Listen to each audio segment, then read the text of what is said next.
जब हमारे घर में हमारे परिवार में छोटा बेबी आता है ना, बच्चा आता है और वो जब कुछ महीनों का हो जाता है और जब उसके मुंह से पहला शब्द पता है क्या निकलता है?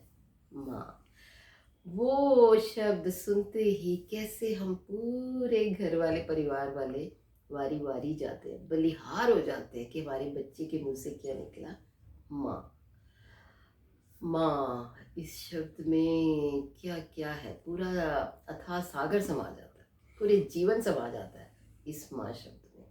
आज मैं इसी माँ पे एक कहानी सुनाना चाहती हूँ, एक माँ और बेटे की। नमस्कार दोस्तों, मैं हूँ आपकी दोस्त कृष्णा कालरा। एक माँ सावित्री देवी और उसका बेटा अक्षित, दोनों होते हैं। उसके हस्बैंड की डेथ हो जाती है। माँ कैसे अपना मेहनत से, परिश्रम से, कितनी यातनाएं करके अपने बेटे को पालती है। लेकिन जो बेटा होता है ना, वो हमेशा अपनी माँ को कुछ ना कुछ सुनाता रहता है, ताने मारता है। क्यों?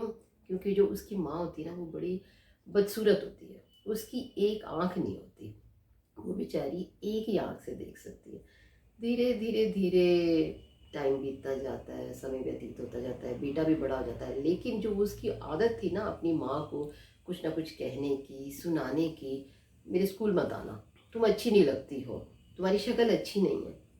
लेकिन ये सब सुन के भी देखो, अब माँ तो अपने बेटे को नहीं छोड़ सकती। उसने तो सब काम करने ही है, उसको पालना भी है, उसको खाना भी खिलाना है, उसको स्कूल भी लेके जाना है। सब काम करते करते बेटा बड़ा हो जाता है। एक दिन बेटे की शादी हो जाती है। अब जो बहू आती है वो देखती है बेटा अपनी माँ को बात बात पे सुनाता रहता है।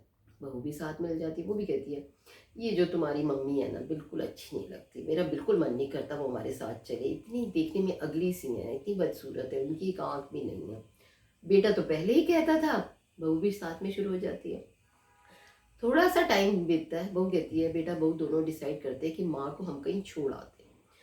वो ये नहीं कभी एहसास करते, ना ही बेटा कभी सोचता है कि भाई मेरी माँ की एक आंख क्यों नहीं है, या उसकी शक्ल में ऐसे क्यों चेंजेस आ गए, या उसने मेरे लिए कितना कुछ किया है। नहीं, सिर्फ उस बेटे को अपनी ही पड़ी रहती है। एक दिन ये दोनों सोचते हैं कि हम माँ को कहीं छोड़ आते हैं, हम अपने साथ घर पे नहीं रखेंगे, हमें अच्छा नहीं लगता, कोई आता है हमें बुरा लगता है, कोई हमें सुनाता है, मुझे इतनी बातें सुननी पड़ती है। जब वो डॉक्टर के पास जाते हैं ना, तो डॉक्टर कहता है बेटे आप अपनी माँ को आज लेके आए हो और उसके बाद कह रहे हो कि इनको हम अनाथालय छोड़ आएंगे, जो सॉरी वृद्धाश्रम छोड़ आएंगे, तो आप क्या ये ठीक कर रहे हो? तो माँ को अकेला छोड़ने जा रहे हो? तो वो कहता है डॉक्टर साहब मुझे अपनी माँ नहीं अच्छी लगती, बहुत गंदी सी लगती है। तो वो कहता है आपको पता है आपने कभी जानने की कोशिश की कि माँ की एक आंख क्यों नहीं है, उसकी शक्ल कैसे खराब हुई? तो वो कहता है नहीं। कहता है जब तुम 6 साल के थे ना, तो एक दिन पार्क में खेल रहे थे, तुम्हारी माँ बड़ी सुंदर थी, दोनों आंखें भी थी, और बड़े अच्छे से खेलते खेलते अचानक से तुम पेड़ से नीचे गिर जाते हो, और जब तुम नीचे गिरते हो तो एक नोकीला खिलौना जो होता है ना, वो नीचे पड़ा होता है।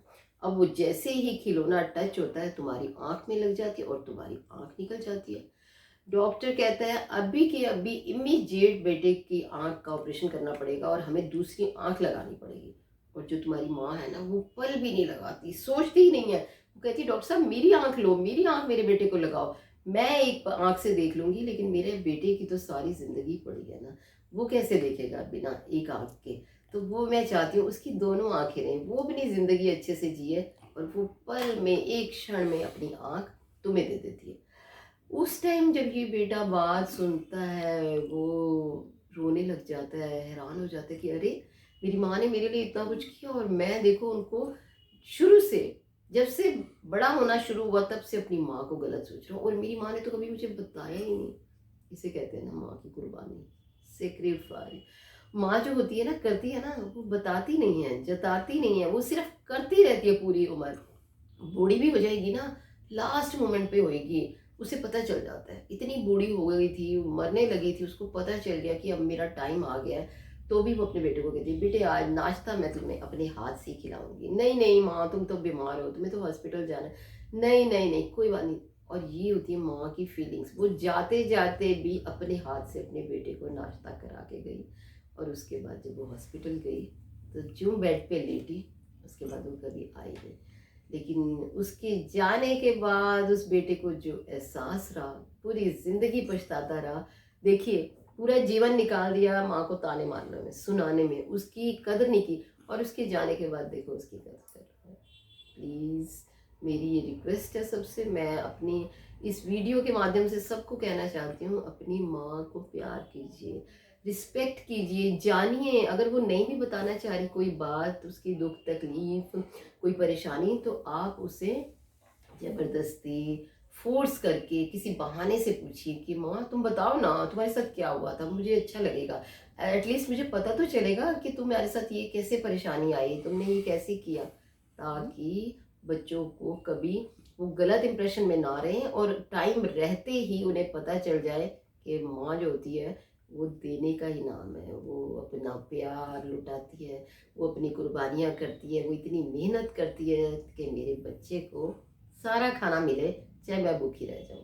मैं नहीं चाहती कोई माँ भूखी रहे और उसका बेटा ऐसे उसको समझे। हर बेटा अपनी माँ को प्यार भी करे और रिस्पेक्ट भी करे, और माँ बेटे का रिश्ता हमेशा अच्छे से चलता रहे।